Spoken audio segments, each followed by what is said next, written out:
There is an old adage, it's about the journey, not the destination. This is a statement I usually agree with. We as human beings often get tied up in trying to get to the end of whatever it is we are doing and forget to enjoy the time along the way. However, sometimes you really just need to reach the finish line immediately because you're about to lay a steamy coiler in your pants. That's the general feeling one might get from watching Rings of Power. A long, nauseating trek through a landfill. It's nearly impossible for a casual viewer to fathom exactly how wasteful and insulting this glorified high-budget fanfiction has become. This is the uncanny valley of shows, a monstrosity vaguely resembling something held on the highest pedestals of both literature and cinema.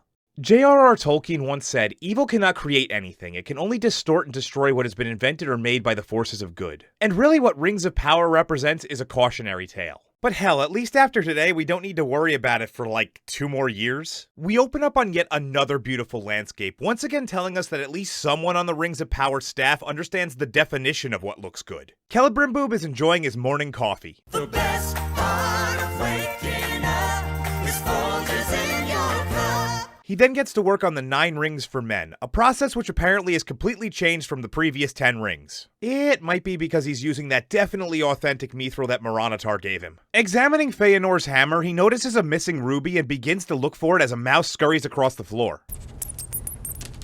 Hello, Mr. Mouse. How come I get the feeling that that's a direct quote from Amazon during their yearly meetup with Disney on how to ruin everything? Brimboob catches a glimpse of himself in the mirror looking like I do after watching an episode of this show. His confusion interrupted by Moranitar, who uses magical bullshit to remove any distractions and make everything seem normal. You know how forgetful you can be. No, this was different. Brimboob thanks Moranitar for his recent clarity and focus, which thoroughly implies that his morning coffee was laced with Adderall. Brimboob then tells Moranitar that he's close to completion on the rings, but Moranitar still seems impatient. How long? What is another few days, Jim?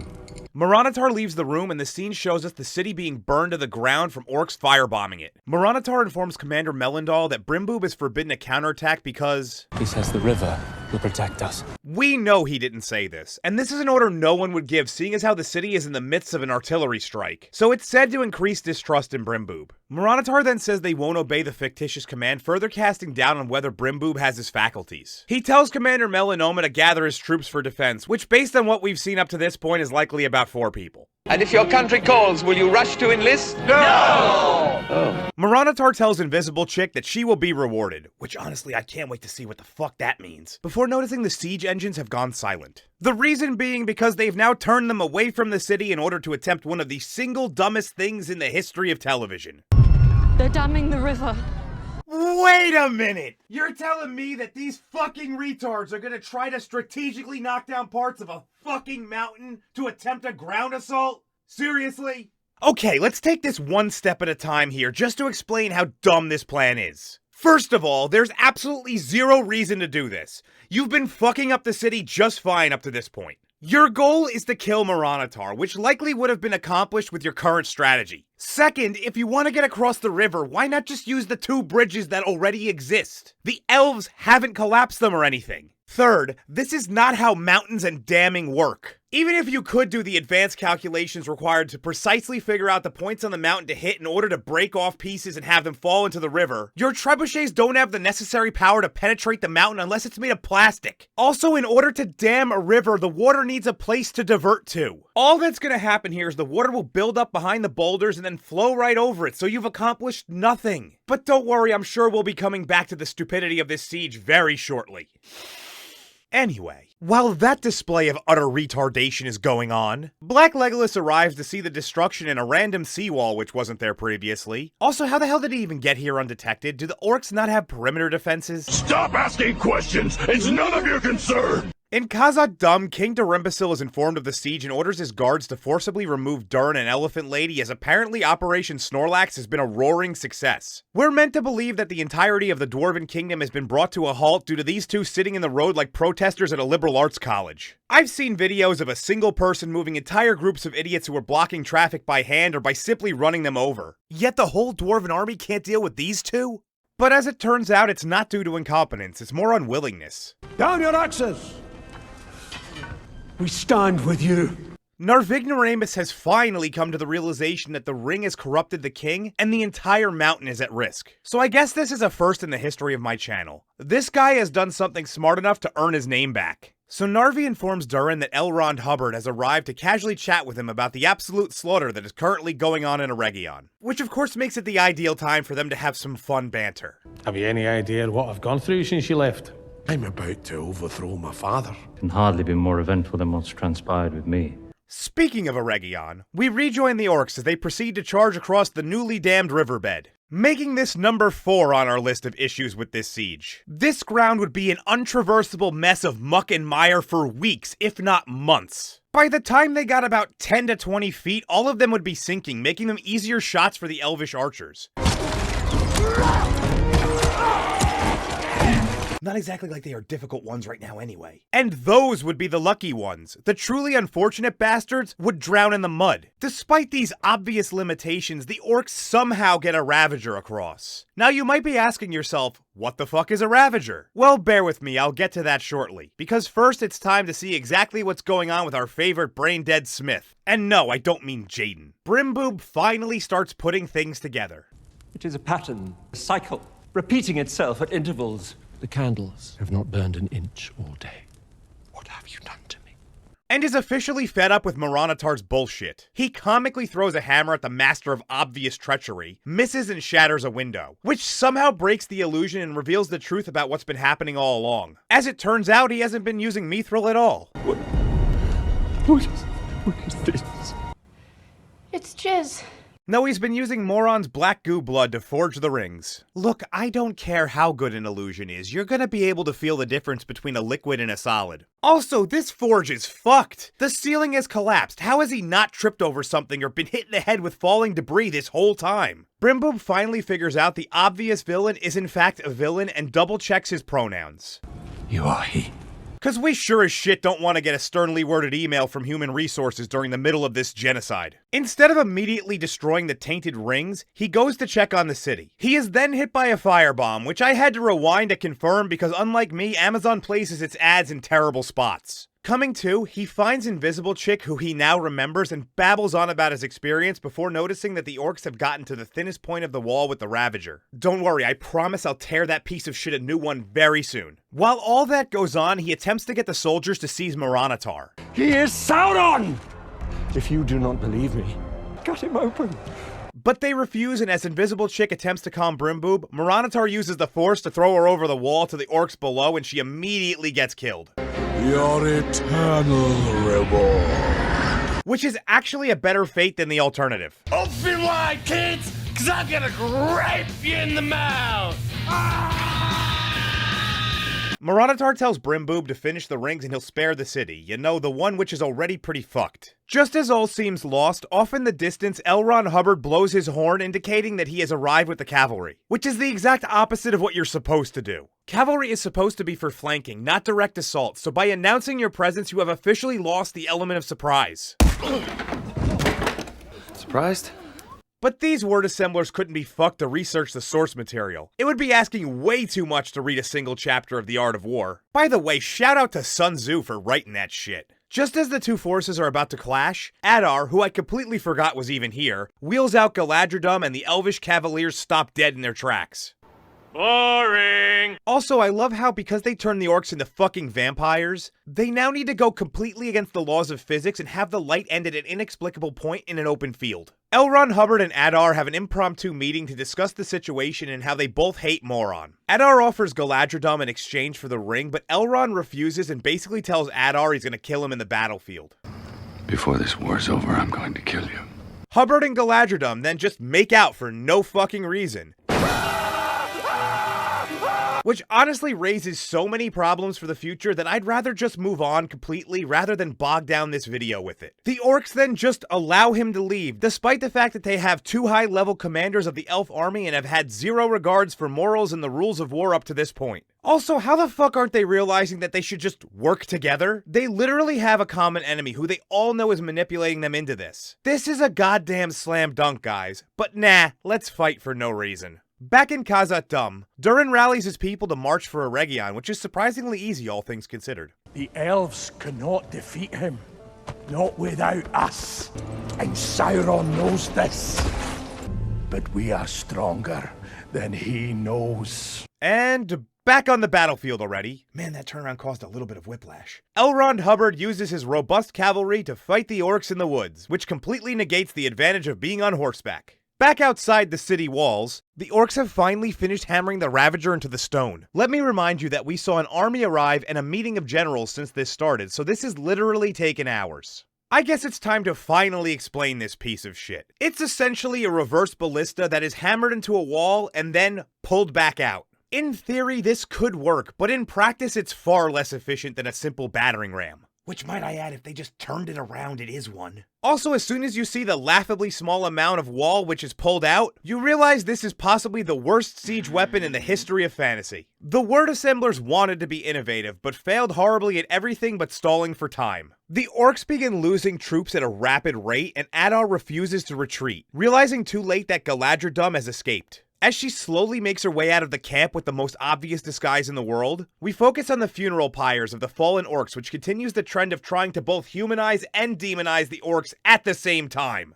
Just as Galadriel is spotted, she is saved by Black Legolas because his natural camouflage makes him invisible. It's amazing how his role is slowly shifted into, I show up and save white people. Shameless plug, I did review the American Society of Magical Melanin Abundant Individuals. Black Legolas really wants to kill Adar, but Galadriel advises him not to. Like, why though? What is it with not just killing the generals when you have the fucking chance? When you have to shoot, shoot, don't talk. In Khazad-dûm, the army is assembled, and just as Durin is about to leave, Narvi informs him that King Darimbassil has turned his axe on their people in order to try and attempt to gain further riches deeper in the mines. This is of course extremely dangerous, as it may release the creature whose name in Japan is probably M. Bison. In another whiplash transition, Brimboob and Moranitar have a discussion about his intentions, and the latter tries to gain sympathy by shit-talking his old boss. Like Morgoth treated me. Do you know what it is to be tortured at the hands of a god? Followed by showing that he's extremely great at being an abusive partner. I am but a victim of your obstinance.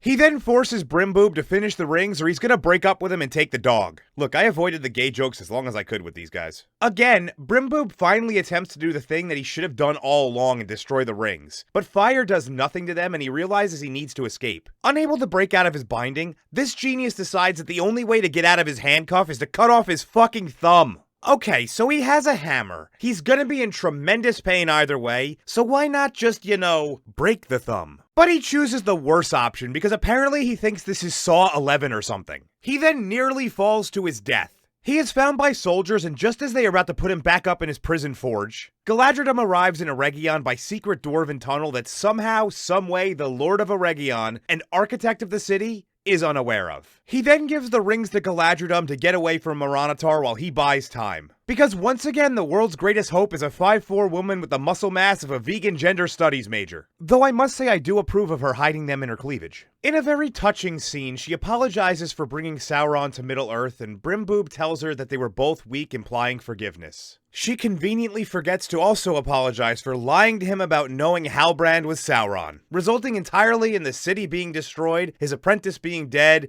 and his fucking missing thumb. On the battlefield, we see L. Ron Hubbard and this random Asian who we're meant to suddenly care about formulating a plan when she's immediately turned into a goddamn porcupine from all angles. This makes no fucking sense. The placement of these arrows implies that both orcs and elves just shot her. I can't believe this, man. We suck. But she girl bosses hard enough to pull an arrow right out of her back and light it ablaze, despite it not being that type of arrow, to fire it at the Ravager, hitting the most impractical weak point since a small thermal exhaust port. Adar has finally had enough of this shit and orders them to send in Damrod. Remember Damrod? Lord Father, he will kill our own kind. Brimboob and the soldiers confront Moranitar and attempt to arrest him, but he just forces the soldiers to kill each other. And like, if he can do that shit, why does he even need an army? Damrod continues to close in, using two orcs as a human shield to not get pelted with arrows. And just as he's about to get to the wall, L. Ron Hubbard uses the broken Ravager to hit him in the balls. Damrod then grabs it to use as a battering ram, which raises the question as to why they didn't just lead with this guy in the first place. It's looking as though he's gonna break through when suddenly he's tripped up by Gilga Dumbass, who the word assemblers have just remembered is supposed to be in this fight. Oh, and he has a random-ass grappling hook for some reason now. Damrod is then stabbed to death by Black Legolas.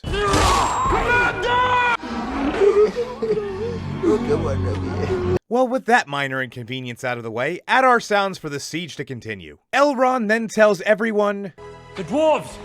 The dwarves are coming!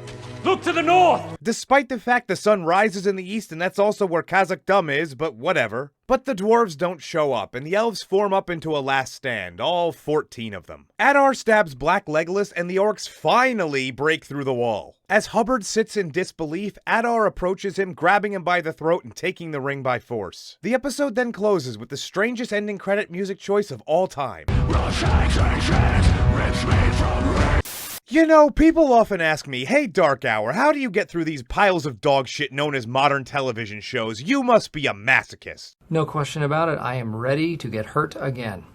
Well, today I'm gonna let you in on a little secret. Before every episode, I consume a fifth of Dark Hour's homemade 210 proof pure grain moonshine, guaranteed to make you blackout or go blind. Either way, you won't be finishing that episode anytime soon. But don't just take my word for it, here's a testimonial from our completely anonymous voluntary quality assurance specialist. Now you might be saying to yourself, wait a minute, 210 proof is 105%. How the fuck did you pull that off? Seriously? Well, after tons of scientific research, we here at DH Distillery have discovered that you should mind your own fucking business. But if you want to get absolutely wasted, head on down to your favourite liquor store, bar or public school teacher's lounge and pick up a bottle today. Believe that!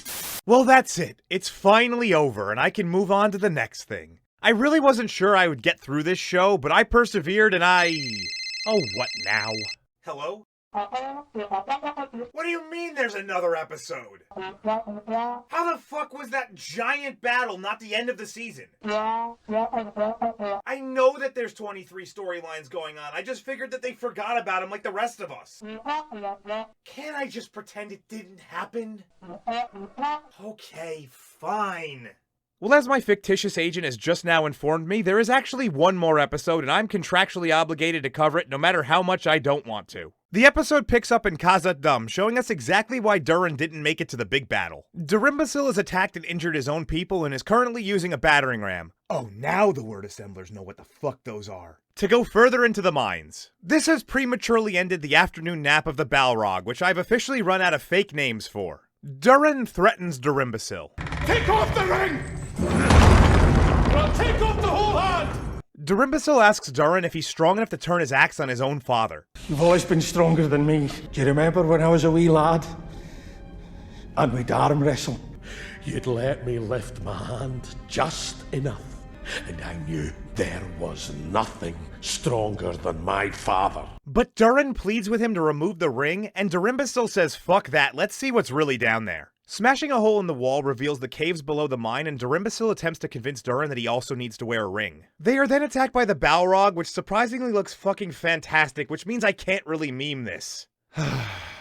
Congrats, fuckers. They somehow survive the initial attack, and Durimbacil removes his ring to take up his axe to fight off the embodiment of my ass after a gas station burrito. Halfway across the world in the desert, Not Gandalf is doing the things he does best, wandering and acting confused. When he happens upon the Stewart camp, where Rasputin randomly is. Rasputin explains to Not Gandalf that they know each other and how by following him, Not Gandalf can learn his name, his past, and find his Gand. Summoning his incompetent masked horseback assassins to bring forth the Harfoots, we see them about to kill Sushi Rice Paper and Poppy Seed Bagel. Rasputin, clearly acting shady, says something about how he shouldn't have kept such low company and kills one of the assassins.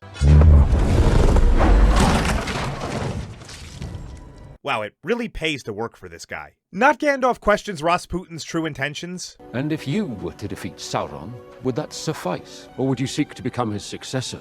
And tells him to go fuck himself. I would sooner walk this desert forevermore, nameless and forgotten.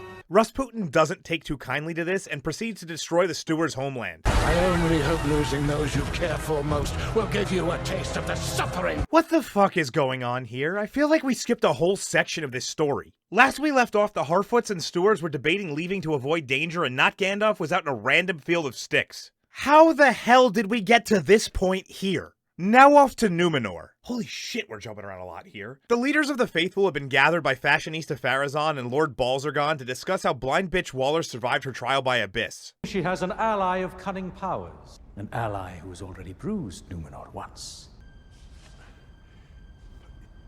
Sauron?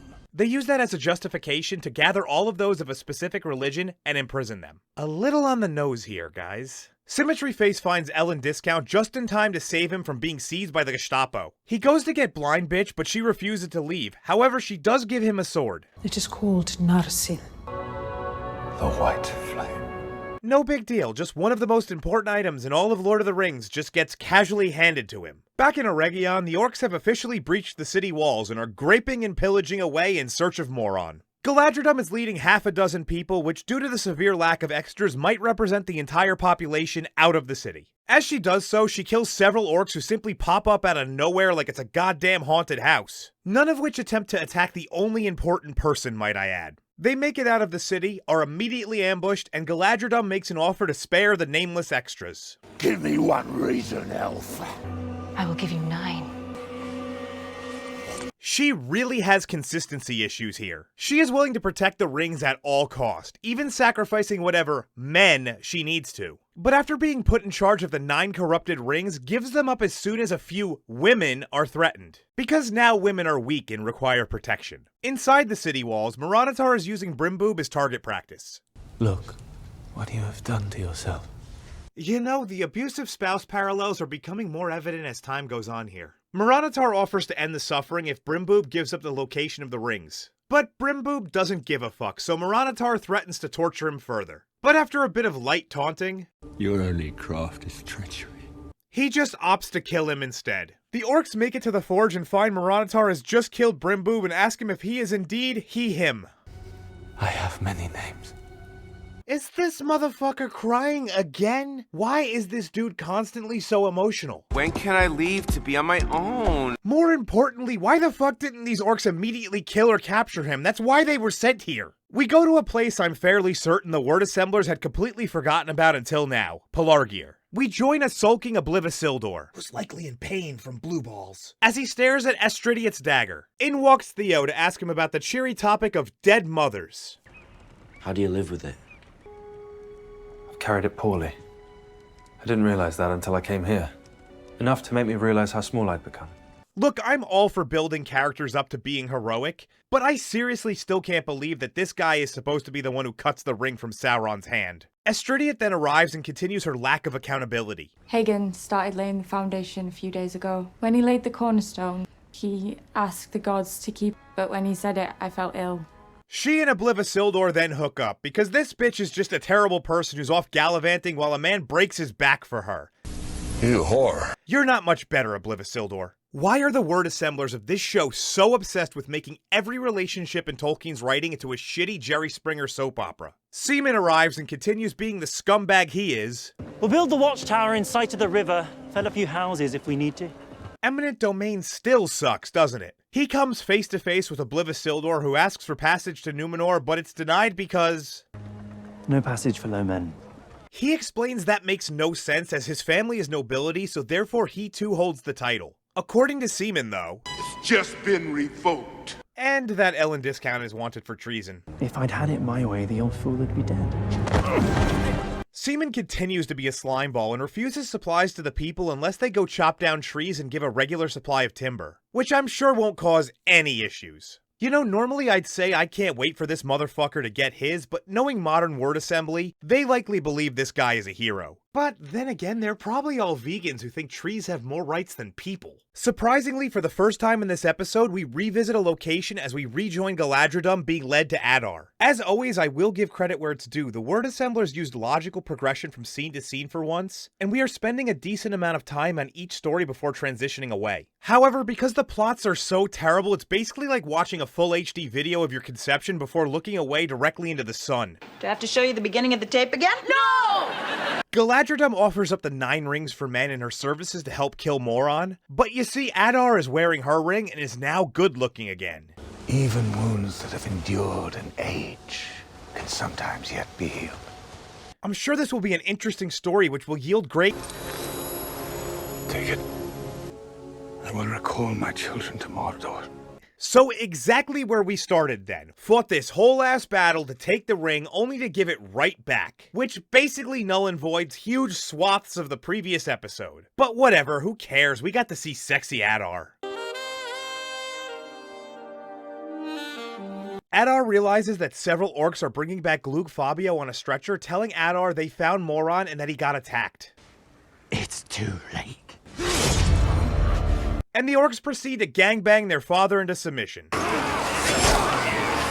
Strangely, I'm reminded of the opening of episode 1 of this season where they did the exact same thing to Moron. And I can't decide if it's actually a well-written example of history repeating itself, or laziness on the part of the word assemblers. Again, it's like poetry, so if they rhyme. Moron then appears, grabs Morgoth's crown, and watches as Adar takes his final breath before commanding the orcs to raise a Region. Galadriel then grabs a sword and utterly fails to kill Moron from behind because she's retarded and a terrible fighter, despite being one of the most decorated combatants in all of Middle-earth. Like, seriously, what the fuck is she even swinging at here? This isn't even slowed down, and anyone with eyes can see that she sucks with a sword. Do you know how to use that thing? The orcs then peacefully protest the fuck out of a Region. After capturing Gilga Dumbass and L. Ron Hubbard, they torch the history. That is the full record of Celebrimbor's works. The wisdom of all who ever dwelt in this place. Take our lives, but leave it be, I beg you. Probably so they can claim everyone in the past was an orc because their grandma told them so. Well, now that Orc Lives Matter officially turned a Region into the fantasy version of Cleveland. It could be worse though, at least we're not Detroit! We're not Detroit! All that's left is to check back on Galadriel. As to be expected, she's still swinging wildly, hitting nothing as basically she does an interpretive dance in Moron's direction. After she sidekicks him over a cliff, cause you know she definitely has enough weight behind her to pull off that kind of shit, he turns back into Halbrand, causing her to hesitate, and then turns into her for some reason. Cause we haven't had enough poorly choreographed fights between characters played by the same person this year. Then he turns into Brimboob, and you know what? Let's just fast forward to the end, cause this is fucking annoying. The culmination of all that foreplay between these two over 16 episodes pays off as Moron finally penetrates Galadriel. Meanwhile, down in a Region, the dwarves pull a United States, show up after the battle is basically over, and shoot the shit out of everyone, saving what few elves remain. Moron then tries to manipulate Galadriel into handing over her ring, but much like L. Ron Hubbard earlier this season, she just tosses herself off of a fucking mountain. Again, it's like poetry, so if they rhyme. And somehow, within minutes, Black Legolas, Hubbard, and Gilga Dumbass, despite their obvious injuries and malnutrition from battle, find her in the woods gravely wounded. As they attempt to heal her, Hubbard finds her ring and places it on his hand because it's no longer about if the rings choose you, just whoever happens to have it. And apparently Hubbard is also totally fine with the rings now, by the way. As the episode winds down, we get a montage that drives home just how many fucking storylines this show really has. The run-through culminates in the Stewards leaving their tree for the first time. Thank you kindly, Grand Elf. Goodbye, Grand Elf. Just as Grand Elf is about to leave, he finds his Gan, which honestly doesn't really look all that much like the one from the movies. And he goes back to see Tom Bombadildo. Dildo tells him that a wizard does not find his staff, it finds him, just like his name. Gandalf. Holy shit, no fucking way! Who could have foreseen this? Seriously. Well, I'll tell you who didn't, because he's clearly a mental invalid. Daniel Wayman, the actor who's playing the character. How dumb is this guy? Fool of a took. In Khazad-dûm, we're informed that shit has gone south since the death of Durimbacil. The kingdom is in massive debt somehow, and now Durin randomly has a brother we've never heard of trying to lay claim to the throne. And since this fucking episode just won't end, we cut back to Galadriel breaking out of her coma. Still out in the woods because they haven't bothered to try and move her somewhere better. However, they did change her clothes though, so they all saw her naked. Unable to decide whether to attack Moron's armies or fall back, all of the men default to Galadriel. Because she's a girl boss who is the only one who should be allowed to make decisions anyway. But she just babbles on about light and darkness. It is not strength that overcomes darkness, but light. Yes, Galadriel, you are correct. Light illuminates darkness. But it doesn't destroy armies that just tossed an entire city's salad. Gilga Dumbass turns to the broken husk of a kingdom that is left who all yell like maniacs. And finally, after a serious case of false finish syndrome, the episode truly, thankfully, ends. And it couldn't have come a minute too soon, because fuck me, this took forever. It's not often that you see the consequences of actions play out so impeccably. This show from its onset has had a massive issue with there being far too many storylines. The fact that almost the entirety of episode 8 exists solely to tie up loose ends proves that. There is a distinct quality drop-off between storylines which could have been remedied by just removing a few. For what it's worth, the dwarven plot with Durin and his father is probably the best one. But it's just a good-looking corn kernel in the turd that is slowly circling toward the drain. My theory is that the writing team is split in such a way that each one is concentrating on one narrative and only occasionally touching base with one another. It's the only explanation as to why these stories feel so disjointed until the script demands that they have to cross over. And if this is the case, the quality of the dwarven writing team is definitely higher than most of the rest of Rings of Power's word assemblers. Black Legolas is probably the best example of a completely unnecessary storyline and character. In this season, he really has no story of his own anymore. Up until this point, he's almost exclusively been involved with the Pelargir story in search of a fucking horse. When he was no longer needed there, they fast-traveled him to Nira Region, where he happened to find an orc with a map pointing exactly where he needed to go to progress the story a bit more. Conveniently, this just happened to be where other main characters were. He at least had a point in Season 1, now he's just a character that no one dares kill off. When your word assembly room lacks talent, having too many stories is a death knell to your narrative as it slowly gets lost in itself. The more an unskilled writer attempts to remedy the issue, the more problems arise. What's broke is broke, and won't fix.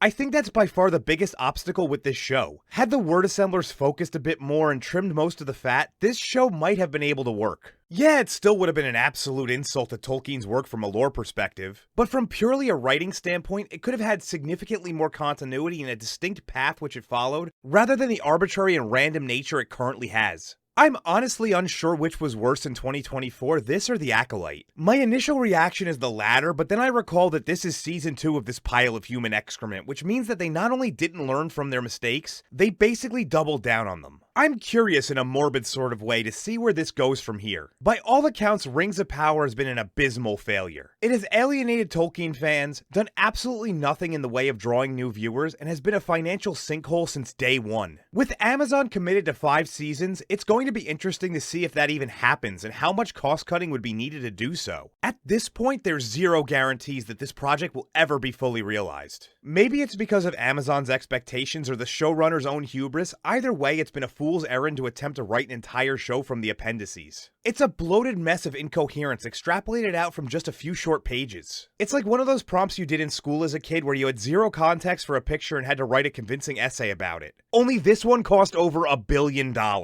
And if that's not enough to convince you that Rings of Power likely isn't worth your emotional investment, I'm not sure anything I could possibly say would do the trick.